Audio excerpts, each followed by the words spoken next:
नमस्कार दोस्तों, एक बार फिर से आपका स्वागत है। आज हम लोग एसएससी जीडी के 20 जनवरी के हुए एग्ज़ाम के कुछ क्वेश्चन देखेंगे। तो हम लोग रीजनिंग के क्वेश्चन देखने वाले हैं। तो जिन दोस्तों ने अभी तक हमारे चैनल से सब्सक्राइब नहीं करा, सब्सक्राइब कर लें और बेल आइकन को ज़रूर दबा दें। अपने दोस्तों फ्रेंडों को ज़रूर फॉरवर्ड कर दें। चलिए स्टार्ट करते हैं। पहला क्वेश्चन दिया है, निम्नलिखित 4 संख्याओं में से 3 संख्याएँ एक निश्चित तरीके से हैं और एक जैसी हैं और एक अलग है पर उसमें, तो उस संख्या का नाम बताइए जो अलग है। तो उस संख्या को हम लोगों को खोजना है जो अलग है। चलिए देखते हैं कैसे तुम खोज सकते हैं। यहाँ पे दिया है 31 और यहाँ पे दिया है 28। तो कैसे निकाल सकते हैं? अगर 28 में 31 से 28 घटा दें तो 28, 29, 30, 31 3 बचा। अब फिर दूसरे में देखेंगे 58 से अगर 71 घटाएंगे तो क्या 3 बचेगा? तो ये बचेगा नहीं, ये तरीका फेल हो गया। एक चीज़ और देख सकते हैं कि हम लोगों को ये जो बीच वाला नंबर है और यहाँ पे जो इधर वाला नंबर है लास्ट वाला, ये पूरी चारों लाइनों में सेम है, चारों नंबरों में वो सेम है। तो इसके अलावा और हम लोग क्या कर सकते हैं, क्लियर कर देता हूँ मैं आपके लिए। इसके अलावा हम लोग और क्या कर सकते हैं, देख सकते हैं कि स्क्वायर निकाल के, या फिर देख सकते हैं कुछ 3 नंबर को ऐड करके कुछ बन रहा है। जैसे सपोज करो 3, 1 और 2, इन तीनों को ऐड करें कितना होगा? 3, 4, 5, 6, 6 बनेगा। और 6 में चलो 2 ऐड कर दें, 8 हो जाएगा। अब यहाँ पे अगर 7 में 8 जोड़ें और फिर 8 में 5 जोड़ें, फिर भी नहीं बन रहा है। और क्या कर सकते हैं हम लोग? तो अगर हम लोग कोशिश करें कि 3 और 8 को, यहाँ पे जो 3 है और ये जो 8 है, इन दोनों को अगर हम लोग ऐड कर दें तो 12 बन जाता है। ये एक तरीका ठीक है। अगर यहाँ पे 7 और 8 को ऐड कर दो तो बीच में 15 बन जाता है। यहाँ पे अगर 9 और 8 को ऐड कर दो तो यहाँ पे 17 बन जाता है। यहाँ पे अगर 5 और 8 को ऐड कर दो तो कितना होना चाहिए? 8, 9, 10, 11, 12, 13, 13 बन जाता है। यहाँ 13 बन जाना चाहिए। ठीक है, लेकिन यहाँ पे 8 दूनी 16 और 17, ये भी ठीक है। यहाँ पे 8 दूनी 16, हाँ 7 दूनी 14, 15, ये भी ठीक है। यहाँ पे 8, 9, 10, 11, यहाँ पे 8 में जब 3 ऐड कर रहे हैं तो फिर यहाँ पे 11 आना चाहिए, लेकिन 12 आ रहा है। तो यही वाला अलग हो जाएगा, तो यही इसी में टिक लगा देंगे। तो ये एक तरीका हो गया हम लोगों का सॉल्व करने का। अगर आपको पसंद आया तरीका तो तुरंत लाइक के बटन पे क्लिक करिए और उसके बाद चलते हैं, आगे बढ़ते हैं। क्वेश्चन दिया है, आपको साफ दिख रहा होगा। क्वेश्चन दिया है कि जहाज जैसे कप्तान से संबंधित है वैसे ही अखबार किससे संबंधित है, ये क्वेश्चन दिया गया है। तो जहाज जो है, जहाज में कप्तान होता है, ठीक है, जो मेन उसका हेड होता है। तो जो अखबार होता है उसमें सबसे प्रमुख कौन होता है? क्या मुद्रक प्रमुख होता है? बिल्कुल नहीं। क्या पाठक प्रमुख होता है? पाठक प्रमुख तो होता है, लेकिन कौन उसे चलाता है? पाठक तो नहीं चलाता है। क्या प्रकाशक प्रमुख होता है? नहीं, प्रकाशक भी नहीं। क्या संपादक प्रमुख होता है? जी हाँ, संपादक प्रमुख होता है। अब जहाज के अगर जरिए से देखा जाए तो जहाज में जो आदेश देता है, जो डिसीजन लेता है, वो कौन होता है? कप्तान। तो अखबार में जो आदेश देगा या डिसीजन लेगा वो होगा संपादक। तो यहाँ संपादक सही हो जाएगा। आगे देखते हैं।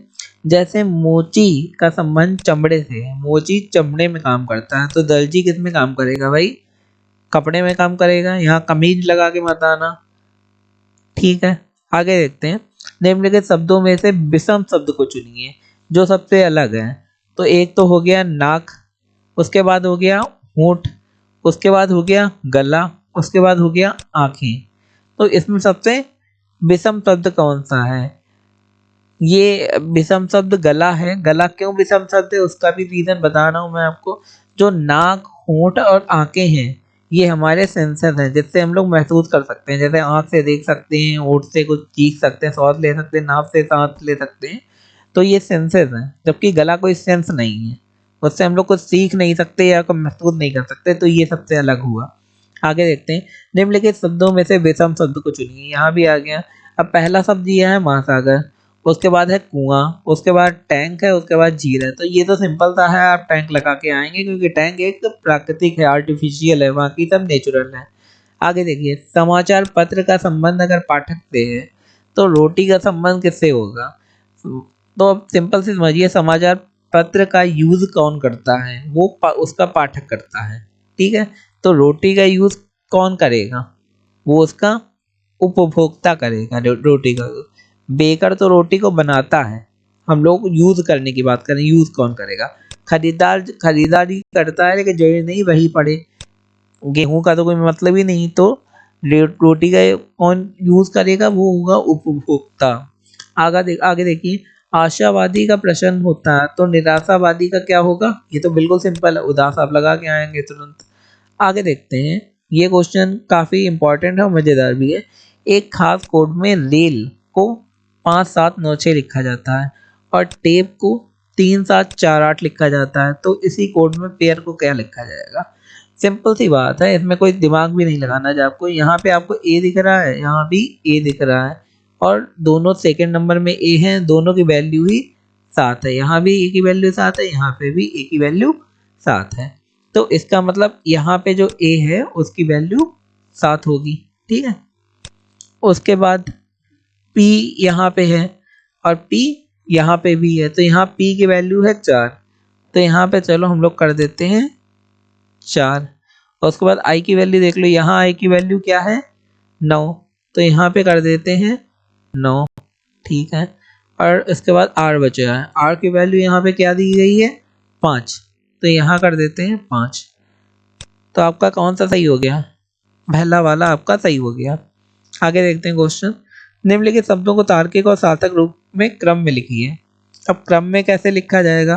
पहला तो बंदर दिया है, दूसरा हाथी दिया है, तीसरा चूहा दिया है, तीसरा मक्खी दिया है और उसका शेर दिया है।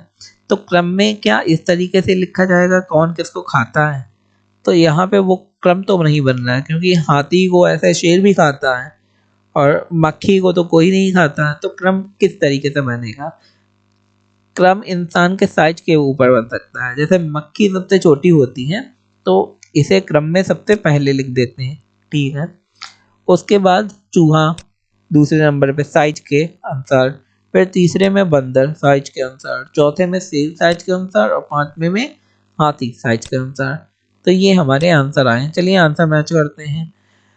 हम लोगों का आया है, पहले में चौथा था तो चौथा, और उसके बाद तीसरा, उसके बाद पहला, फिर पांचवा और दूसरा।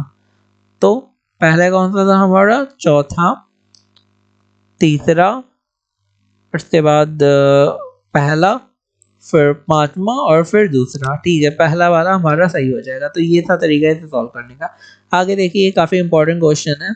यहाँ पे दिया 5 लड़कियां एक मेज पर छाया चित्र खिंचवाने के लिए बैठी हैं। तो यहाँ पे दिया है कि सीमा रानी के दाईं ओर बैठी है। अगर आपको दायां बायां आता होगा तो आप कर लेंगे।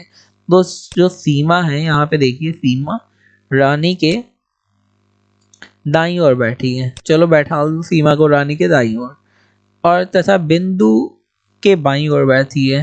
तो जो सीमा है वो रानी के दाईं ओर बैठी है। सीमा जो है रानी के दाईं ओर बैठी है, पर बिंदु के बाईं ओर बैठी है। तो यहाँ पे बिंदु आ गई, बाईं ओर बैठी, ठीक है। मेरी रानी के बाईं ओर बैठी है, तो जो रानी है उसके बाईं ओर मैरी बैठी है। तो यहाँ पे बीच में आ गई मैरी, ठीक है।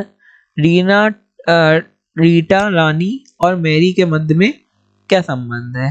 पहली बात तो ये है कि रीटा ऊपर कहीं दिया नहीं गया है।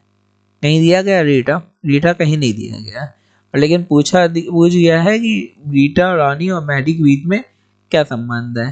तो यहाँ पे पहली बात तो हम लोग देखेंगे, हाँ ठीक है, पहले देखेंगे छाया चित्र में दाईं ओर से दूसरे स्थान पर कौन बैठा है।